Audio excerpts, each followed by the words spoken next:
All right, we are ready for the next one here, and honored to introduce a very dear friend of mine for many over 25 years. We're not that old. How does it?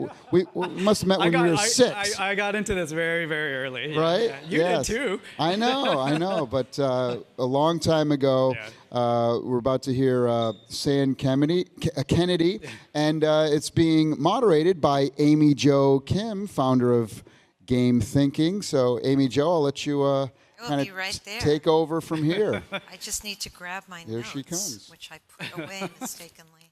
There they are. Cool. All right, take it away, Amy Jo. Thanks, Tommy. Hey, everyone. Thanks for sticking around.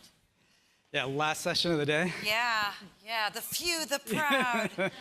Appreciate it. No, this is going to be utterly fascinating. So, you know, a lot of us in the gaming industry, probably some of you, we work for a while and then we want to do something with meaning. We want to do something that, you know, impacts the world and is more than just entertainment. And Sam has gone all in on that. So we're going to explore that today. So let's start by talking a little bit about why climate change. You know, it's a topic, it's a theme for this whole, I don't know if you guys know, but climate change is a theme for this whole show. Why did you choose that theme? What was it about climate change that moved you to devote years of your life to this? Right. Well, as a studio, we wanted to do games that could ideally inspire people about the earth and the environment. And, you know, the topic that just kind of, you know, was front and center in our minds was climate change. You know, it's the thing that we're seeing the effects already today, but, you know, if you project out and you see what's going to happen in the years to come, it's really, really, you know, frightening for our planet, and particularly for my co-founder, James. You know, he had kids and was realizing, you know, this is the world we're going to be leaving to them, and it's very, very scary. So, you know, he and I embarked on this mission to kind of take all the experience and kind of equity of what we've done in gaming over the last 20 years and try to channel that towards something positive, which is storytelling that can ideally, you know, inspire or impact people about the earth. And, you know, so with climate change, you know, you look at some of the statistics, it's like, you know, in the last 25 years, you know, the sea levels have already risen about 3 inches, which doesn't sound like a lot yet, but, you know, the rate of increase is actually accelerating. You know, the last 4 years were our hottest years on record. And in 2018, just as you would assume, the rate of ocean sea level rise was also at its highest in the last 30 years. So, but, you know, if you project out, though, you know, by the end of the century, we're looking at, you know, best case scenario, we're looking at probably 2 to 4 feet of sea level rise, which will have profound implications for all of the coastal cities. Worst case, you're looking at about 10 to 12 feet of sea level rise, which, you know, in the US alone, 40 cities, about half of their real estate will be submerged underwater at that point. It's incredible what is potentially at stake here. And, you know, and these are scenarios with, you know, are based on whether the, you know, all of the global community actually does, you know, adhere to the Paris Agreement, which, you know, it remains to be seen as well over time. So it's really scary. That's what drove us to create this game, basically. So I think we have some footage from the game. Can you roll the footage?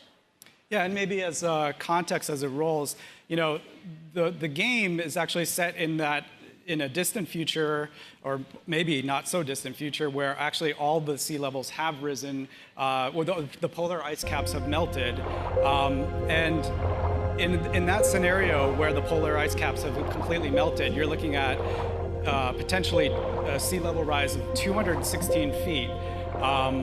And this is the moment in the game where players kind of realize for the first time that they're swimming through submerged New York City. I'll let it roll.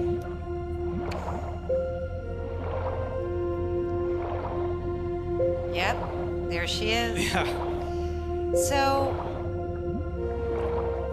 what was your point of reference for wanting to make that kind of impact? What were there movies that you saw or other pieces of art you saw and you thought, I want to have that kind of impact? Yeah, I mean, well, there, with the Statue of Liberty, for instance, there was the kind of the iconic Planet of the Apes moment, things like that came to mind. But really, for us, a big part of why we wanted to create this game was VR, and that sensation of players experiencing swimming through a submerged New York or London, seeing these familiar landmarks. In VR, it could be so profound and leave that impact on them. Everybody, I think a lot of gamers, especially, maybe tune out a lot of what's out there, but all the stories, the scary stories about what could happen. I think if you experience it firsthand in VR, that could actually make a deep impression on people. That was our hope with the game. Let's dig into that. Yeah. So can games really change people's minds? I really hope so. I mean, our goal with the game actually was to not, we weren't necessarily trying to take an educational approach. We're more trying to inspire people. We tried to create games like the games that we love. So the Jupiter and Mars is sort of an adventure game where you're exploring these environments and rescuing creatures that are trapped in plastics and things like that. But for us, our hope is that, gamers of all types, whether or not they care about the environment, will want to play this because it's a cool game. It's a really neat, fun experience. And along the way, if people are impacted or inspired, that's the goal for us. And we also tried to take things maybe a step further as well, in that we partnered with some ocean organizations on the game, and and we've included a lot of additional content in the game so that, let's say someone playing, if they do want to read more or watch more video content about some of these topics, that content is actually in the game as well. And that, I think, was really important to us, is that hopefully it can, we can lead people down that funnel of like maybe not caring to being somewhat interested or inspired, to then maybe watching more of this content, learning more about these ocean organizations, and then hopefully taking some action. So let's talk about who you can actually impact and get real. Yeah. So you've got some people whose minds are never going to be changed. You've got people that already believe in this. Yeah. And then you've got people, you've got deniers. Yeah. And so who are you actually targeting with this game? I think we're targeting people who maybe are, again, maybe are tuning out a lot of, of what's out, the science that's out there, or the topics that are out there. I mean, we're trying to target everyone, honestly, but again, I think we're coming at it from that approach of, it's at its core, it's a really a great game experience, a fun game experience like the ones that I grew up playing and I love playing, but hopefully can inspire people, so whether or not it does remains to be seen. But a lot of we actually just released the game this week on Earth Day, so we've actually been getting really, really great response, and that's meant a lot to me.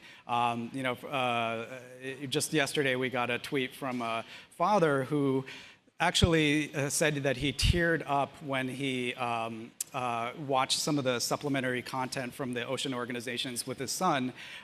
It just was such a magical moment for him to be able to then have a dialogue with his son about these topics. And to me, I think my job was done then. I felt so good. If we impacted one person like that, then that's fantastic. But honestly, the feedback so far has been really, really, really great, and that means a lot. So are you kind of going after the equivalent of undecided voters? Yeah, I guess so. Yeah.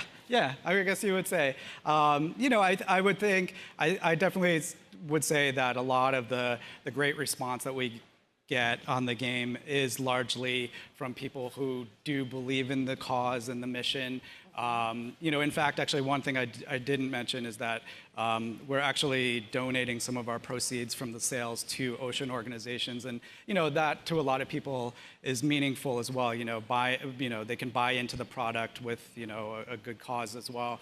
That's probably, at least at the launch of the game, that's probably a large segment of the people who have been excited about it. But over time, I really do hope that as the game gets kind of more exposure, people are watching it on Twitch or YouTube and seeing, wow, this is a really cool underwater adventure. They play it and then maybe get exposed to themes that they're maybe not normally. Right. Yeah. So there you have an interesting story about the game's narrator.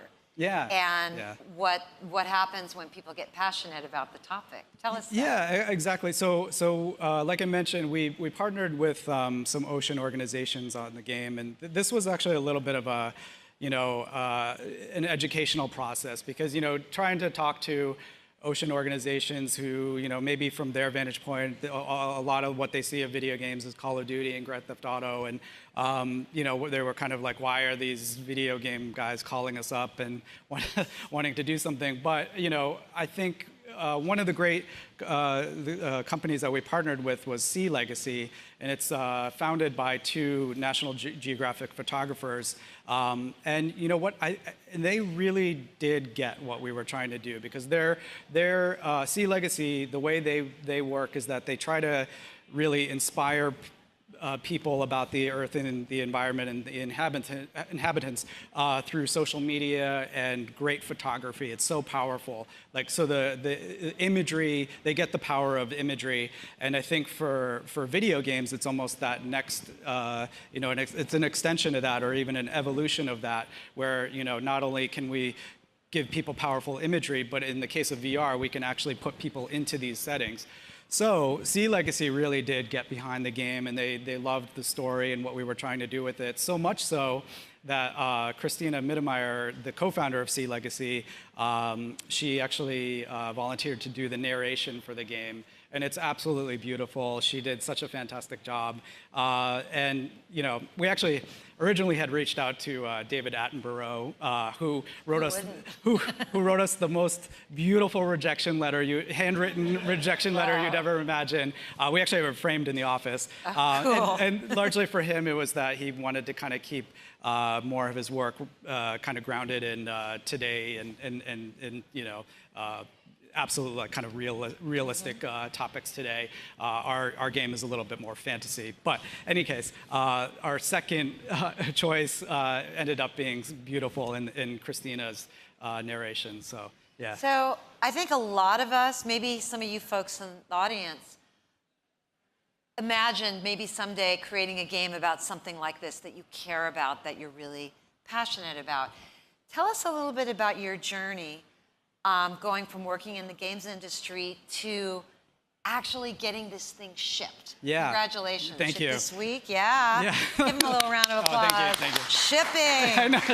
I will say shipping a game is the hardest thing I've ever done in my life. But I think my career, I actually started writing about games. Actually when I was talking with Tommy, I was writing about Tommy's games and some of the work Tommy was doing. But what really, back in the day, what that really exposed me to was a huge breadth of games, and I got a good sense of what worked and what kind of compelled people and motivated people to want to keep playing games as I was reviewing them. And then over time, I kind of learned other aspects of the industry, marketing games and everything like that. But really, I kind of came to that point where it was sort of, have I done everything I can do in games? And me and my co-founder were both almost thinking of exiting games and doing something else. But where we ultimately landed was, no, let's use this experience that we have in games and try to create a studio that can tell stories that hopefully will motivate people about the Earth. And so, yeah, that's really how we got to here. And but by all means, it was the most difficult thing I've ever had to do in my career. So was this the first game you shipped? It's the first game we've shipped under this studio, yes. My co-founder has actually shipped other games at other studios, but but yeah, this was the first that we have done. Can you tell us the story setup of the game? Yeah, yeah. So, basically, as you saw in the footage, it's set in the future where all the sea levels have risen. And the kind of the overall story is that humans have left the planet because they've sort of bled it dry of all its resources. And you as these two dolphins are basically tasked with restoring life to the oceans. Humans have left a lot of technology behind that's disrupting the oceans. There's technology that's emitting sound waves that's disrupting all the sea life, which is actually something that exists today. Really? Yeah. So like certain, they'll use certain, places they'll use actual these sort of sound emitters that will keep sea life away. And so we it's sort of something that exists today that we thought, let's build that out into a threat in the game. So in the game, you're actually shutting down a lot of this technology that people have left behind. And along the way too, we're trying to make a positive experience about rescuing creatures that are caught in plastics. We show creatures also caught in oil that you can rescue. There are things that we touch on in terms of coral bleaching as a theme in the game too. So we really tried to make it kind of an overall love letter to oceans and get people really thinking about all these elements of what humans are doing to the oceans today. Wow. Yeah. So zooming out a little, you're really part of this larger scale movement that's been going on in the last few years of games with impact, games with meaning. I think about Papers, Please. Yeah. Yep. Have any of you played Papers, Please? If you haven't, it's very impactful. Yeah. It's really about immigration issues.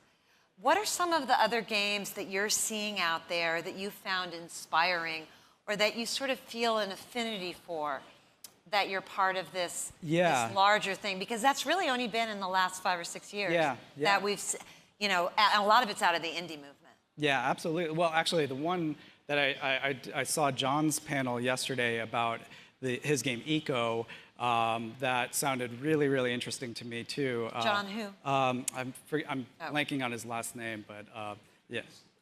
Krasinski, yeah. Thank you. Yeah. Audience participation. But I'm blanking probably on a lot of other games that I see so many all the time that I actually, and part of the problem has been that I've been so head down finishing this game of the last 2 years that not a lot come to mind, but I'm loving being a part of this movement, and now that I actually have some more free time again, I do intend to try to. I have a huge backlog of games to catch up on. Well, I think one of the takeaways from this for everyone is games like this are getting funded. Yeah. Right? He shipped. What? Pardon? Oh, it's called Jupiter and Mars. And we should have said. The reason is just, the two characters, the two dolphins that you play as in the game are called Jupiter and Mars. And you kind of have to work together to make your way through the game. Yeah. So one of the things that all of us in the gaming industry grapple with are, should something be a game or should it be a movie? Is it better expressed through a movie? Yeah. And do you feel that games can be more impactful than a movie? And if so, why? Like, what's the juicy goodness in games where, why not just make a movie about this? Why make a game? Yeah. Well, I do think, especially with VR, games can absolutely be more impactful than movies. And even VR aside, I believe that. But for us, especially with this game, to be able to put people into these scenarios, to experience what the world could look like, 102 years from now, completely submerged.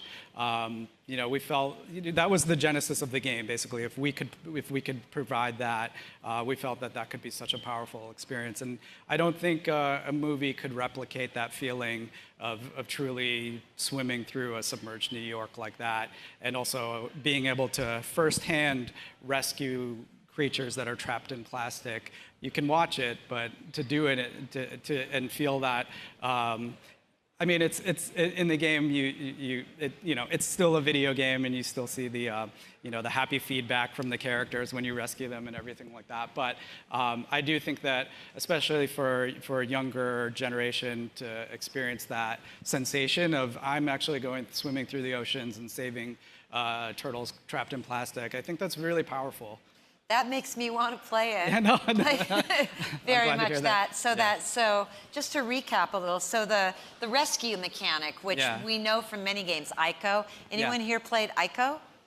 Yeah. That, I mean, the emotion of that is so strong. So you're really building on that. Exactly. That we already know from the gaming industry and bringing that knowledge into this crucial issue. Yeah. Yeah. Exactly. Yeah. Yeah. Awesome. So that's our time. And if anybody has a question or a comment, we can take a quick one. I'd love to hear from you guys. Yes, let's get that lady. Just speak into the mic, please. Congrats on your first release of your Thank game. you. It looks Thank you so amazing. much. Are you currently working on another one right now? Now that Yeah, we released? are. Yeah, the next question. Yeah. The next one we want to focus on is probably the topic of species extinction, and so we have a very powerful story, I think, in mind for that. So, but yeah. And let's tell them where they can get the game and what platform it's Yeah, on so to. this game, is Jupiter and Mars, is available on the PlayStation 4, and it's playable both in VR and non-VR. We wanted it to be accessible to the broadest audience possible, but it's really at its best in VR. Yeah. Any other questions? This gentleman here. Speak into the mic, please. Oh, sorry. Thank you. No worries. So your species extinction one, PC, please? I'm sorry? PC? Could you support the PC? Okay, it depends on the publisher or the partner we work with, but here's hoping. Yes, absolutely. And I mean, you never know. I think with Jupiter and Mars as well, there's a chance that it could appear on other platforms down the road. But for now, it's a PlayStation exclusive. Anybody else? All right. Well, thank you so much, everyone. Yeah. All right.